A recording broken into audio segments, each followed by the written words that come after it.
Bonjour à toutes et à tous, ravi de vous retrouver pour ce point de l'actualité internationale de ce mardi 12 mai 2026. Au sommaire de cette édition, le sommet Africa Forward se poursuit à Nairobi autour des enjeux d'investissement et de coopération entre l'Afrique et la France aujourd'hui.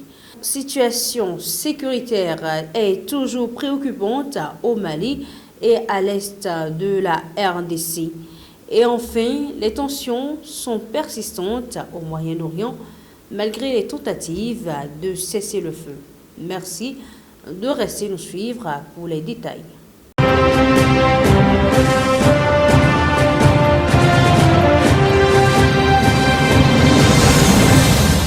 Africa Forward à Nairobi, l'Afrique et la France misent sur les investissements. Le sommet Africa Forward se poursuit ce mardi avec une journée davantage tournée vers les questions politiques et stratégiques. Après une première journée consacrée à l'économie et aux échanges entre chefs d'entreprise africains et français, les discussions réunissent désormais 32 chefs d'État et de gouvernement dans la capitale kenyane. Les échanges portent principalement sur l'industrialisation, la transition énergétique et surtout l'attractivité économique du continent. Le président kenyan William Ruto a insisté sur la nécessité pour l'Afrique d'attirer davantage d'investissements plutôt que de dépendre des aides et des prêts internationaux. De grandes entreprises comme Orange, Total Energies ou CGM demandent un climat des affaires plus stable avec des règles fiscales prévisibles et des mécanismes de partage des risques afin de renforcer leurs investissements en Afrique. Les discussions abordent également la réforme de l'architecture financière internationale ainsi que les enjeux de paix et de sécurité sur le continent africain.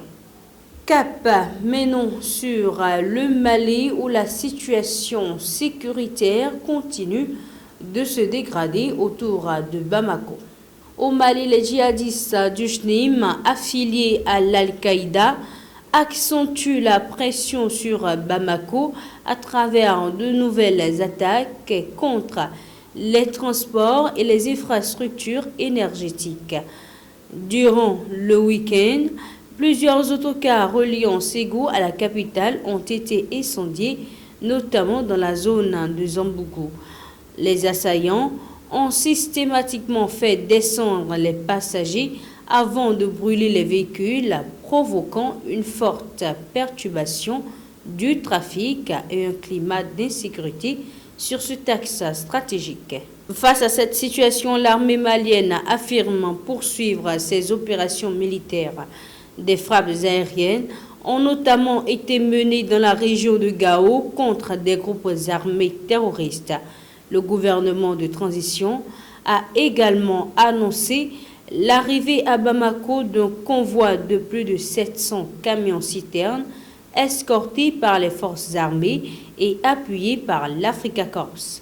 Dans le nord du pays, la tension reste vive autour de Kidal et Tessali, toujours contrôlés par les rebelles du FLA et les djihadistes du JNIM, tandis que l'armée malienne et ses alliés russes maintiennent leur position à Aguelok et à Néfis, laissant craindre de nouveaux affrontements.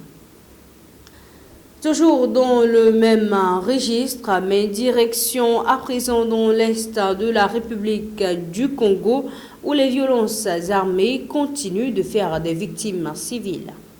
Une nouvelle attaque attribuée au groupe djihadiste ADF a endeuillé l'est de la RDC. Selon la société civile locale, au moins 9 personnes ont été tuées et une dizaine d'autres enlevées dimanche dernier lors d'un raid mené dans la localité de Makumo, située dans le territoire de Mombasa en Ituri. Les assaillants auraient fait éruption en début de soirée, s'en prenant violemment aux populations civiles. Plusieurs habitants ont été égorgés, tandis que des maisons et des véhicules ont été incendiés, semant la panique dans la localité. Après le passage, les hommes armés seraient repartis avec plusieurs otages. Face à cette situation, la société civile de Mombasa dénonce l'inaction des forces de sécurité. Son responsable, John Mouleverio, a lancé un appel pressant aux autorités congolaises afin qu'elles renforcent la protection des populations. Il estime que les habitants de Makumo, Biakato et les villages voisins vivent dans une insécurité permanente et réclament une intervention urgente de l'État. Cette attaque intervient alors que le territoire de Mombasa connaît une recrudescence des violences depuis le début de l'année 2026. Après une relative accalmie observée en 2025, les ADF multiplient désormais les incursions meurtrières dans cette partie de l'Utiri, aggravant encore la crise sécuritaire. Et pour terminer, retour sur les tensions persistantes au Moyen-Orient, où le cessez-le-feu entre l'État d'Israël et le Hezbollah semble de plus en plus fragile. La situation reste extrêmement tendue au Moyen-Orient malgré les annonces de cessez-le-feu et les efforts diplomatiques. Dans le sud du Liban, 6 personnes ont été tuées dans une frappe israélienne contre la localité de Fardin, selon l'Agence nationale d'information libanaise. Cette nouvelle attaque illustre la fragilité de la trêve théoriquement en vigueur depuis le 17 avril entre l'Israël et le Hezbollah.